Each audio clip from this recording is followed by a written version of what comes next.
स्वागत करता हूं भारतीय एजुकेशन के ऑनलाइन प्लेटफॉर्म पर। मैं प्रशांत भारती। आज हम लोग पढ़ने जा रहे हैं इंडियन पॉलिटी, ठीक है, राज्य व्यवस्था। जैसा आपको पता है कि संसद के 3 अंग होते हैं, लोकसभा, राज्यसभा और राष्ट्रपति, ठीक है। तो राष्ट्रपति से जो क्वेश्चंस आता है दोस्तों, राष्ट्रपति के कार्य एवं शक्ति से क्वेश्चंस आते हैं और राष्ट्रपति क्रम वाइज, ओके। राष्ट्रपति के चुनाव की प्रक्रिया, राष्ट्रपति के चुनाव में कौन कौन भाग लेते हैं, राष्ट्रपति के बारे में जो शपथ की चर्चा है किस अनुच्छेद में है, राष्ट्रपति पे जो महाभियोग लगाया जाता है उसका प्रक्रिया क्या है, ठीक है। वो सारी बातें जो आज क्लास में हम लोग करेंगे। सबसे पहले हम लोग देख लेते हैं राष्ट्रपति कार्य में शक्ति। तो जैसे यहाँ से स्टार्ट करते हैं, राष्ट्रपति के पास जो है नियुक्ति करने का शक्ति है, वह विधायी शक्ति भी है। अभी आपको पता चल जाएगा कि विधायी शक्ति किसे कहते हैं। आप लोग पेशेंस रखिएगा और आप शुरू से लेकर अंत तक वीडियो देखिएगा, बहुत मजा आएगा दोस्तों, ठीक है। इसी तरह जो अन्य टॉपिक भी डालता हूँ, ज्योग्राफी से, हिस्ट्री से और इकोनॉमी भी डालूंगा। धीरे धीरे आप लोग विश्वास बनाए रखिए। चैलेंज के साथ कहता हूँ इस बार जो है आप लोगों का सिलेक्शन पक्का है। जीएस में कोई प्रॉब्लम नहीं होने देंगे। आप 3 महीने तक वेट कीजिए आप, ठीक है दोस्त। चलिए फिर हम बात करेंगे मनोनयन शक्ति। मनोनीत करने का भी शक्ति है राष्ट्रपति को। अध्यादेश जारी करने की शक्ति जो राष्ट्रपति को दिया गया है अनुच्छेद 123 के तहत। वह क्षमा करने की शक्ति, क्षमा करने की शक्ति जो अनुच्छेद 72 के तहत जो है राष्ट्रपति के पास है। वह वीटो पावर की शक्ति, वीटो पावर की शक्ति। और एक बात और लिखना है आपको यहाँ पे, सैनिक शक्ति, सैनिक शक्ति, ये भी लिख लीजिए आप, सैनिक शक्ति, ठीक है। राष्ट्रपति के पास पता ही आपको, ठीक है, सेना की सर्वशक्ति निहित है राष्ट्रपति के पास। तीनों सेना के अध्यक्ष होते हैं, थल सेना, वायुसेना और जल सेना, वायुसेना और जल सेना, वायुसेना और थल सेना। सॉरी मिस्टेक हो गया था, चलिए ठीक है। तो याद रखना, फिर रिपीट करते हैं, जल सेना, थल सेना और वायुसेना, ओके। तो आइए यहाँ फिर आते हैं। विवेकी शक्ति है इसके पास, ठीक है, इसके पास ये भी शक्ति दी है। यदि मान चलिए लोकसभा का चुनाव हुआ, उसमें से किसी भी पार्टी ने जो है 273 सीट प्राप्त नहीं कर पाए, बहुमत जो है प्राप्त नहीं कर पाए, तो उसमें उस कंडीशन में क्या होता है, राष्ट्रपति को पावर दिया गया है कि अपनी मनमर्जी से जो है, ठीक है, किसी को प्रधानमंत्री के पद पर नियुक्त कर सकता है। उसको बोलते हैं विवेकी शक्ति। जैसे आपको पता है कि राष्ट्रपति जो होते हैं वो कार्यपालिका के अध्यक्ष होते हैं, राष्ट्रपति जो हैं वो कार्यपालिका के अध्यक्ष होते हैं, तो पता है। लेकिन वास्तविक शक्ति जो है कार्यपालिका का वो प्रधानमंत्री के पास, वास्तविक शक्ति, ठीक है। वास्तविक शक्ति का मतलब ये है कि जो भी कार्य करते हैं राष्ट्रपति प्रधानमंत्री की सलाह पे ही करते हैं। जो भी कार्य करते हैं वो प्रधानमंत्री की सलाह पे करते हैं। लेकिन यहाँ पे प्रधानमंत्री रहेंगे ही नहीं तो प्रधानमंत्री से सलाह कैसे लेंगे, ठीक है। तो इसको बोलते हैं विवेकी शक्ति। आगे आपात की शक्ति, ठीक है। आपात की शक्ति, जैसे आपको पता है आपात की शक्ति 3 प्रकार के होते हैं, राष्ट्रीय आपात, राष्ट्रपति शासन और वित्तीय आपात। ये भी शक्ति राष्ट्रपति के पास है। वहीं हम बात करेंगे राजनीतिक शक्ति के बारे में, वहीं बात करेंगे राजनीतिक शक्ति के बारे में। जैसे पता है आपको भारत देश जो है किसी भी देश के साथ संधि या समझौता यदि करता है वो तो राष्ट्रपति के ही नाम पे होता है। किसी भी देश के साथ संधि करना हो या समझौता करना हो वो राष्ट्रपति के नाम से ही होता है। ये उसको बोलते हैं राजनीतिक शक्ति। वहीं हम बात करेंगे तो यहाँ ये सबसे पहले अनुच्छेद 361 पे चर्चा कर लेते हैं दोस्त, ठीक। उसके बाद हम लोग आते हैं यहाँ पे नियुक्ति की प्रक्रिया, राष्ट्रपति द्वारा जो है किन किन लोगों को नियुक्ति किया जाता है। तो यहाँ पे देखते हैं 361 में क्या कहा गया है। 361 के ए, 361 के बी, 361 के सी, ठीक है। इस पर ध्यान दीजिए आप लोग, थोड़ा सा इंपॉर्टेंट पॉइंट है यहाँ पे।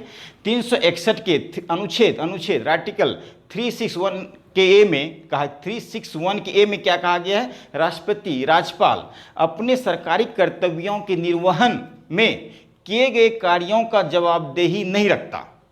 समझ में आया? राष्ट्रपति या राज्यपाल की बात कहा यहाँ पे कहा जा रहा है, राष्ट्रपति और राज्यपाल अपने सरकारी कर्तव्यों के निर्वहन में किसी प्रकार का जवाबदेही या सरकारी कार्यों की, जी यहाँ पे लिखा गया है, 1 मिनट, सरकारी कर्तव्यों के निर्वहन में किए गए कार्यों का जवाबदेही नहीं रखता। लेकिन जवाबदेही कौन रखेगा, सरकार या मंत्रिपरिषद इसका जवाबदेही रखता है। जो न्यायालय जो है वो इससे नहीं पूछ सकता, किससे, राज्यपाल और राष्ट्रपति से नहीं पूछ सकता, वो सरकार से पूछेंगे या मंत्रिपरिषद से पूछेंगे। जैसे मान लीजिए कोई विधेयक आया संसद से, ठीक है, कोई विधेयक आया संसद से और साइन कर दिया राष्ट्रपति, कर दिया, राष्ट्रपति साइन कर दिया, तो वहाँ सुप्रीम कोर्ट के न्यायालय राज्यपाल को, राष्ट्रपति को बुलाएगा नहीं कि आप आइए, आप साइन क्यों किए, इनका जवाब दे दीजिए। वो जवाबदेही नहीं दे सकता, वो जवाब तो सरकार ही देगा या उनके मंत्रिपरिषद देंगे। यही कहना चाहता है अनुच्छेद 361 की ये। ओके, वहीं बात करेंगे दोस्त 361 के बी, वहीं बात करेंगे 361 के बी। तो यहाँ कहना चाहता है राष्ट्रपति या राज्यपाल के पदावधि के दौरान कोई भी या किसी प्रकार के आपराधिक मामला नहीं चलाया जा सकता, ना ही गिरफ्तारी किया जा सकता। समझने का प्रयास कीजिएगा। 361 के बी क्या कहता है, राष्ट्रपति हो या राज्यपाल हो, वो अपने पदावधि मतलब वो अपने पद पे जब है, वो अपनी कार्यकाल में जब तक वो रहेगा उसके दौरान ना ही उसके आपराधिक मामले चलाए जाएंगे, ना ही उसे गिरफ्तार किया जा सकता है। उसे गिरफ्तारी भी नहीं होगा जब तक वो अपने पद पे है। यदि उनके द्वारा किसी प्रकार का आपराधिक मामला हो जाता है, एक एग्जाम्पल्स लेते हैं, जैसे मान चलिए राष्ट्रपति गाड़ी चला रहा हो, ठीक है, अब राष्ट्रपति गाड़ी चला रहा हो या राष्ट्रपति ड्राइवर ही गाड़ी चला रहा हो, ठीक है ना दोस्त, उस कंडीशन में किसी की एक्सीडेंट हो जाता है, ठीक है, उसके दौरान यदि किसी का एक्सीडेंट हो जाता है, दुर्घटना हो जाता है, तो इस कंडीशन में जो है इन पे ये मामला ना ही गिरफ्तारी किया जा सकता है। लेकिन हाँ 361 क्या कहना चाहता है दोस्त, ये कहना चाहता है सिविल मामला में दायर किया जा सकता है। यदि सिविल मामला, अब सिविल मामला को समझना पड़ेगा। सिविल मामला क्या है, सिविल मामला होता है दहेज लेना देना, दहेज लेना नहीं, दहेज से संबंधित, और भूमि विवाद, जमीन विवाद हो जाए एक दूसरे से, ठीक है, और पैसा का लेन देन हो जाए और ये दहेज संबंधित हो, इसको बोलते हैं सिविल मामला। एक होता है फौजदारी मामला। फौजदारी मामला क्या होता है दोस्त, मारपीट संबंधित मामला होता है, उसको फौजदारी मामला। लेकिन सिविल मामला में जो है दायर किया जा सकता है, लेकिन 2 माह पहले सूचना देना पड़ेगा, लेकिन 2 महीना पहले सूचना देना पड़ेगा, ठीक है दोस्त, इस बात को भी ध्यान देना है। अब आते हैं आगे की बात करते हैं यहाँ पे नियुक्ति शक्ति संबंधित। एक सेकेंड आवाज आ रही है,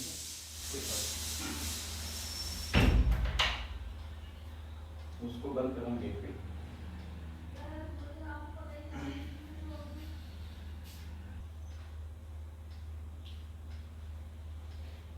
चलिए एक सेकंड। तो यहाँ तक आप लोगों ने समझ लिया होगा। आपको क्या करना है, बार बार इस वीडियो को देखना है और अपने कॉपी में नोट भी कर लीजिएगा। थोड़ा इंपॉर्टेंट है, यहाँ से क्वेश्चंस आते हैं। बाकी तो राष्ट्रपति के चुनाव में जो कौन कौन भाग ले इसके बाद हम लोग चर्चा करेंगे, ठीक है। तो इसको मिटा रहा हूँ दोस्त।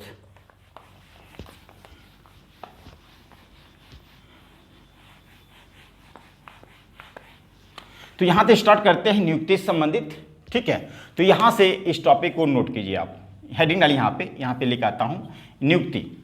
जैसा आपको पता है प्रधानमंत्री, भारत के प्रधानमंत्री, ओके, भारत के प्रधानमंत्री की नियुक्ति कौन करता है, तो राष्ट्रपति ही करता है ना। तो उसके बाद यहाँ पे और नोट कीजिए आप, मंत्रिपरिषद, ठीक है। मंत्रिपरिषद की नियुक्ति किनके द्वारा किया जाता है, राष्ट्रपति के द्वारा ही। उसके बाद लिखिए महान्यायवादी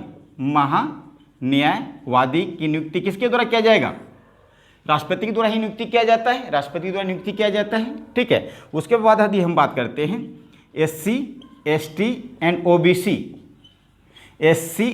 OBC के आयोग के अध्यक्ष, ठीक है। ST SC OBC के जो आयोग के अध्यक्ष होते हैं दोस्त, उनका भी नियुक्ति जो है राष्ट्रपति द्वारा ही किया जाता है। वित्त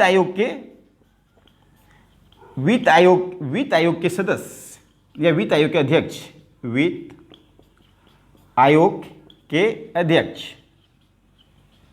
निर्वाचन आयोग के अध्यक्ष या चेयरमैन, निर्वाचन आयोग के अध्यक्ष।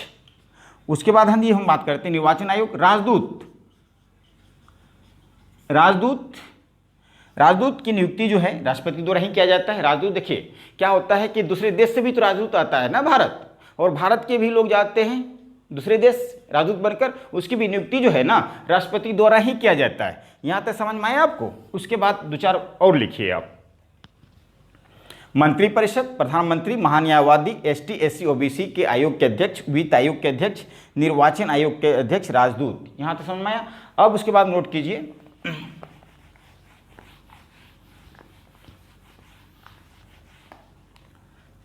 अंतर्राज्यीय अंतर्राज्यीय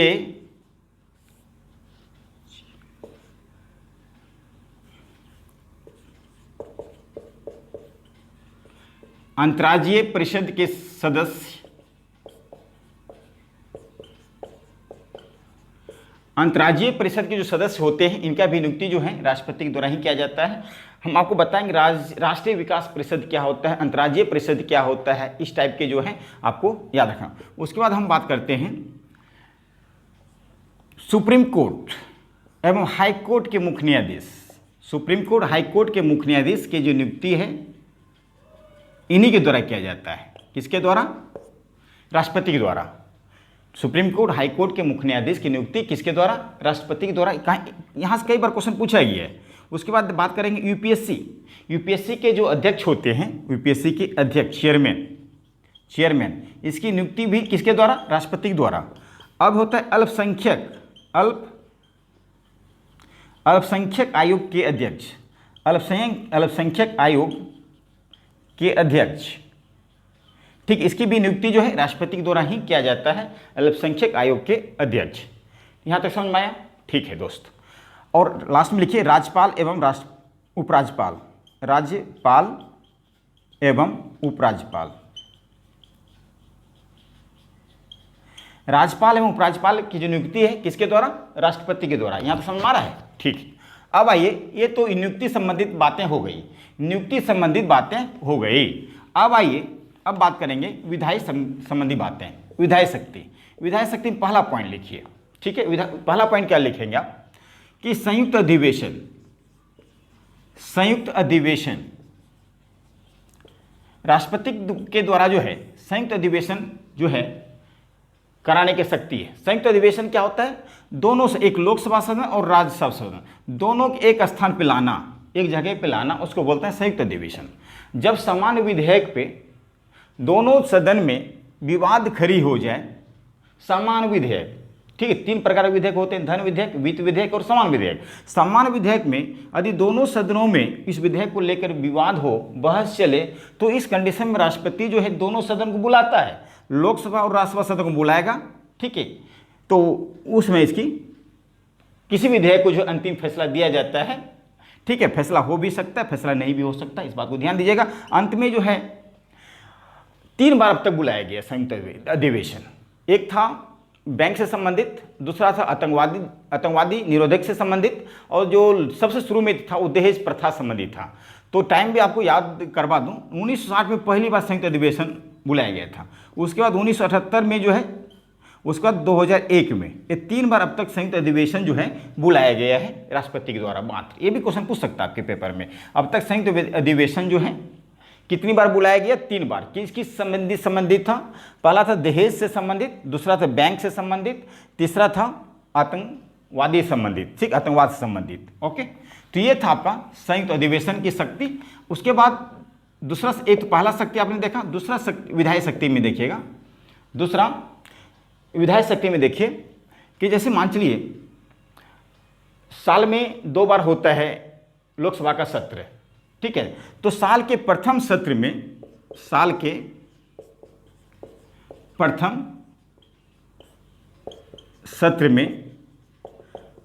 लोकसभा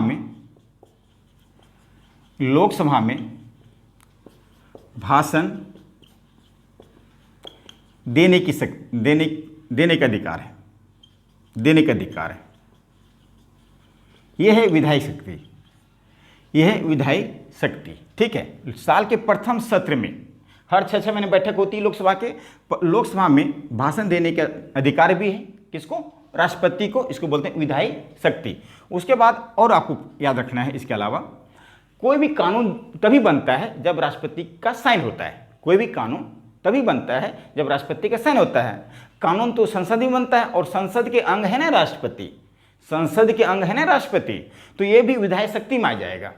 अब उसके बाद हम बात करते हैं, इसके बाद इसकी अन्य शक्ति ये है, मान चलिए किसी भी राज्य के नाम में परिवर्तन कराना हो, या नए राज्य का विकास करना हो, या नए राज्य बनाना हो, ठीक है, या उसके राज्यों की सीमा में परिवर्तन करना हो, ये सब करने, ये जो मामला है पहले राष्ट्रपति के पास जाएगा, राष्ट्रपति साइन करेगा तभी संसद में ये बिल पारित किया जा सकता है। दोबारा समझिएगा, मान चलिए भारत में कोई नया राज्य बनाना हो या कोई ऑलरेडी वर्तमान में कोई राज्य है, उस राज्य का नाम परिवर्तन करना हो या उस राज्य की सीमा में परिवर्तन करना हो, तो इसके पहले राष्ट्रपति के पास लेटर जाएगा, उस लेटर पे साइन करेगा तभी लोकसभा और राज्यसभा में पारित किया जाएगा। ये भी विधायी शक्ति में आएगा।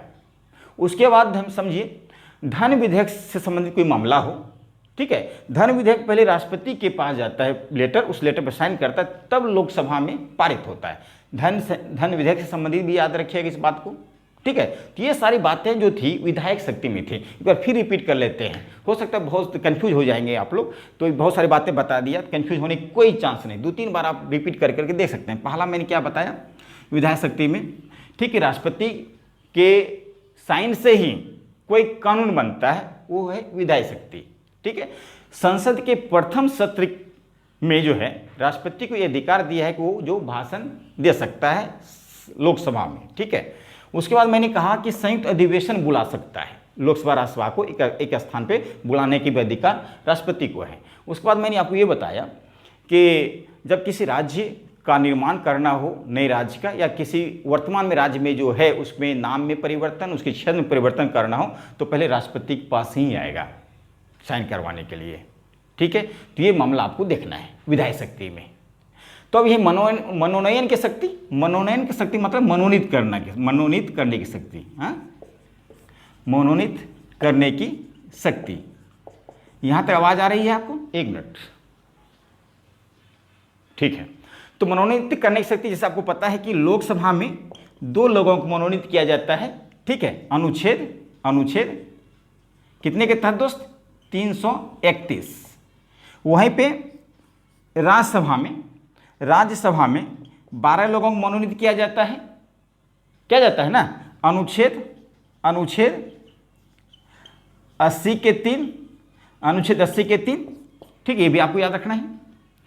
तो मनोनीत करने का अधिकार है ना राष्ट्रपति को, लोकसभा में 2 लोगों को, राज्यसभा में 2, इसी को बोलती है ये भी शक्ति, क्लियर। अब आई अध्यादेश जारी करने की शक्ति। अब अध्यादेश जारी करने की शक्ति जो है, ठीक, किसके पास है? राष्ट्रपति के पास है। अनुच्छेद 123 के तहत, अनुच्छेद 123 के तहत अध्यादेश जारी कर सकता है। अध्यादेश क्या होता है कि राष्ट्रपति के द्वारा जो है कानून को बनाना, उसको बोलते अध्यादेश। अब राष्ट्रपति कैसे कानून बना देगा? देखिए, जैसा आपको अभी मैंने बताया कि जो लोकसभा का जो सत्र चलता है, बैठकें जो होती है साल में 2 बार। अब मान चलिए जून में बैठक होनी थी लोकसभा या राज्यसभा की, ठीक है। अब मान चलिए जून के पहले मार्च में ही ऐसा कोई घटना घट जाए जो बैठक ना चल रहा हो, न लोकसभा राज्यसभा का, तो कुछ ऐसे घटना घट जाए जहां कानून बनाना नेसेसरी है, उस कंडीशन में राष्ट्रपति को अधिकार दिया है कि आप एक तत्कालिक कानून बना सकते हैं। वही तत्कालिक कानून ही अध्यादेश होता है। भाई, कानून संसद में बनता है ना, संसद में कौन होते हैं? लोकसभा राज्यसभा। अब लोकसभा राज्यसभा की बैठक नहीं है, हो ही नहीं रहा है बैठक, तो उस कंडीशन में तो फिर कानून कैसे बनेगा? उस कंडीशन में राष्ट्रपति है, और राष्ट्रपति उस कंडीशन में ना। अब राष्ट्रपति मौजूद है, राष्ट्रपति के द्वारा तत्कालिक जो कानून बनाया जाएगा, उसी तत्कालिक कानून को अध्यादेश जारी करने की बात करता है, ठीक है। और यह अध्यादेश के द्वारा जो कानून बनाया जाएगा, वो कानून मात्र जानते हैं दोस्त 42 दिन मान्य रहता है। 42 दिन मान्य रहता है, ये भी आपको याद रखना है। 42 दिन, इस क्वेश्चन पूछता है, जो अध्यादेश जारी किया जाता है, जो कानून राष्ट्रपति द्वारा बनाया जाता है अध्यादेश के माध्यम से, वो कितने वीक तक या कितने दिन तक मान्य रहता है? तो 6 × 7 या 6 वीक या 42 दिन, ये भी आपको ध्यान में रखना है। आइए अब बात करते हैं क्षमा करने की शक्ति। राष्ट्रपति के पास जो क्षमा करने की जो शक्ति है, क्षमा करने की शक्ति, ओके। अब क्षमा करने की शक्ति को समझिए आप। इसके पास जो है 5 प्रकार की शक्ति है क्षमा करने के। क्षमा विराम, उसके बाद क्षमा विराम, प्रविलंबन, परिहार और लघुकरण, करण, ठीक है, ये आपको ध्यान देना है। तो क्षमा का मतलब क्या हुआ? अब मानते कोई ऐसा एक अपराधी है या कोई सामान्य व्यक्ति या कोई लुटेरा हो, बैंक से 2 से 3 करोड़ रुपए लूट लिया हो, ठीक है। अब उसके माता पिता गए राष्ट्रपति के पास दया याचिका किए, बहुत रोने लगे या बहुत सारा कि सिस्टम गड़बड़ होने लगा, इनके परिवार के साथ में बहुत डिफिकल्ट आने लगे, तो राष्ट्रपति के पास जाएगा, कहा कि भाई मेरे बेटे को किसी तरह से जो है क्षमा करवा दीजिए, ठीक है। तो राष्ट्रपति की नज़र में लगा कि चलो भाई इसको क्षमा ही कर देते हैं, तो पूरी तरीके से क्षमा कर देगा ना, कभी वो दोबारा जब क्षमा कर देगा, जिस अवस्था में वो शून्य अवस्था में जो था वो उसी अवस्था में आ जाएगा, उस पर कोई केस नहीं, भले 3 करोड़ रुपये लूटा हो, ठीक है। जब राष्ट्रपति जिसको क्षमा कर दे वो मतलब पूरी तरीके से क्षमा। बाकी इधर देखिए विराम, विराम का मतलब होता है ज़्यादातर जो है ना ये विराम, ये विकलांग एवं महिलाओं पे लगाया जाता है। किस पे?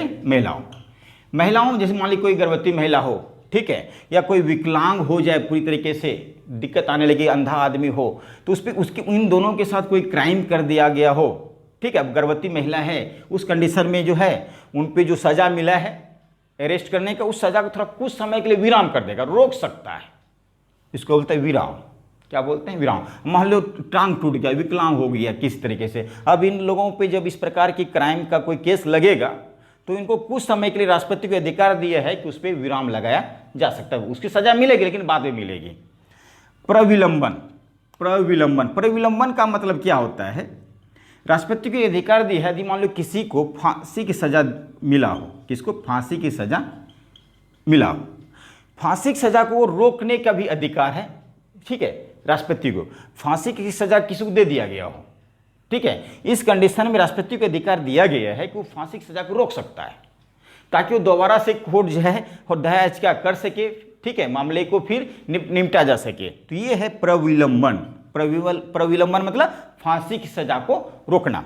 अब वह परिहार, अब परिहार का मतलब होता है दोस्त, परिहार मतलब दंड को लंबे समय के दंड को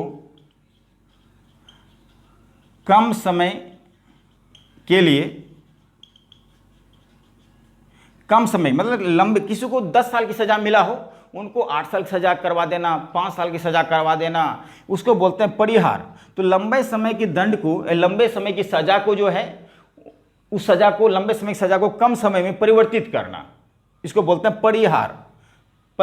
4 साल की सज़ा को 2 साल में बदल देना, ठीक है, दया याचिका के माध्यम से राष्ट्रपति को पैसा जाएगा, ठीक है, तो उसको बोलते हैं परिहार। मान लो किसी को 14 साल की सज़ा मिला हो, राष्ट्रपति के पास उसके माता पिता दया याचिका करने के लिए चलेगी, उसके परिवार, तो उस राष्ट्रपति को लगा नहीं भाई 14 साल बहुत ज़्यादा होता है, उसको थोड़ा सा कम कर दिया जाए, परिहार। क्या बोलेंगे? परिहार। अब आई लघुकरण। लघुकरण का मतलब होता है फांसी की सज़ा को रोककर उम्र कैद में बदल देना। फांसी की सज़ा को रोककर, फांसी की सज़ा को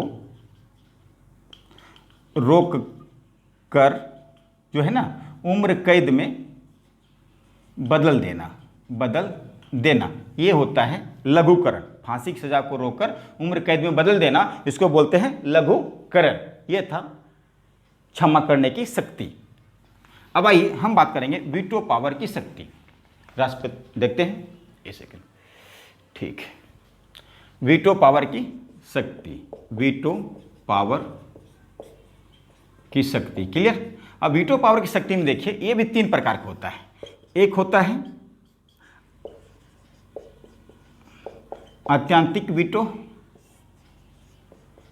दूसरा होता है निलंबकारी वीटो,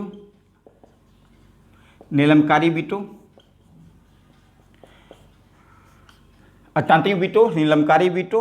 उसके बाद ध्यान दीजिए आप, पॉकेट वीटो। क्या आता है? Pocket veto. अब आत्यंतिक वीटो में क्या होता है, संसद के द्वारा जो कोई भी बिल आता है इनके पास, संसद के द्वारा ही कोई बिल आएगा, संसद के द्वारा कोई भी बिल आता है, उस बिल को क्या करेगा, उस विधेयक को क्या करेगा, पूरी तरीके से समाप्त कर देगा, ना तो उसको पुनर्विचार के लिए भेजेगा, ना अपने पास रखेगा। तो बोले भाई इस प्रकार का जो है कानून नहीं बन सकता, गलत आप लेकर आए हैं, तो क्या करेगा, खत्म कर देगा विधेयक को, उसको बोलते हैं अत्यंतिक वीटो, ठीक है, अत्यंतिक वीटो बोलेंगे पूरी उस विधेयक को पूरी तरीके से समाप्त करना, वह निलंबकारी वीटो, वह निलंबकारी वीटो। निलंबकारी वीटो क्या होता है, तो यहाँ पे विधेयक को पुनर्विचार के लिए भेजना, विधेयक को पुनर्विचार के लिए भेजना, पुनर्विचार के लिए भेजना, ठीक है दोस्त। तो पुनर्विचार के लिए भेजना, मान ली कोई विधेयक आया, ठीक है, उसको लगा एक बार रीडिंग किया राष्ट्रपति, विचार विमर्श किया, तो दोबारा इन्होंने भेज दिया संसद में, भाई कहा कि देखो एक बार इस विधेयक पे फिर विचार करो, विचार के लिए भेज दिया, इसको बोलते हैं निलंबकारी वीटो। राष्ट्रपति के द्वारा संसद के द्वारा दिए गए विधेयक पर, विधेयक को राष्ट्रपति उस विधेयक को दोबारा जब पुनर्विचार के लिए संसद भेजता है उसको बोलते हैं निलंबकारी वीटो। अब लास्ट देखते हैं पॉकेट वीटो। पॉकेट वीटो क्या होता है दोस्त, ना तो इन्होंने रद्द किया उस कानून को, उस विधेयक को, ना ही उन्होंने पुनर्विचार के लिए भेजा, वो विधेयक को पूरी तरह से अपने पास ही रख दिया। अब कब तक रखेगा इसको कोई गारंटी नहीं है, उसको बोलते हैं पॉकेट वीटो, मतलब में अपने पॉकेट में रख दिया, ना ही पुनर्विचार के लिए भेजा, ना ही खत्म किया। हाँ, लेकिन खत्म किया था, यहाँ पुनर्विचार के लिए भेजा था, लेकिन यहाँ अपने पास ही रख दिया, इसको बोलते हैं पॉकेट वीटो। क्लियर, यहाँ पे समझ में आया? चलिए अब हम बात क्या है, ये भी समझ गए, ये भी समझ गए। अब लास्ट में क्या, सैनिक शक्ति। सैनिक शक्ति में आप इतना ही समझ लीजिए दोस्त कि जो सर्वोच्च शक्ति जो है राष्ट्रपति के पास ही है। सर्वोच्च शक्ति जो है, सैनिक का सर्वोच्च शक्ति किसके पास है, राष्ट्रपति के पास है। तो यहाँ पे भी सैनिक में भी देखा जाए कोर्ट मार्शल होता है, कोर्ट मार्शल में इंटरफेयर भी जो है राष्ट्रपति के द्वारा किया जाता है, कोर्ट मार्शल होता है, याद रखिएगा। संपूर्ण या सर्वोच्च शक्ति जो है सैनिक का राष्ट्रपति के पास निहित है, तीनों सेनाओं के अध्यक्ष होते हैं। अब आइए राजनीतिक शक्ति में हम क्या देखते हैं। राजनीतिक शक्ति में आपको यहाँ पे ये समझिए कि अभी मैंने बताया दूसरे देशों से या किसी भी देश के साथ, किसी भी देश के साथ समझौता, किसी भी देश के साथ समझौता एवं संधि राष्ट्रपति के नाम होता है, राष्ट्रपति के नाम पर ही होता है, इसको बोलते हैं राजनीतिक शक्ति। किसी भी देश संधि होता है, देखते हैं बराबर संधि समझौता होते ही रहता है, तो राष्ट्रपति के नाम से होता है, तो इसको बोलते हैं राजनीतिक शक्ति। क्लियर, समझ में आ रहा है? ठीक, अब लास्ट में आइए, क्या बच गया मेरे पास, आपात की शक्ति, ओके।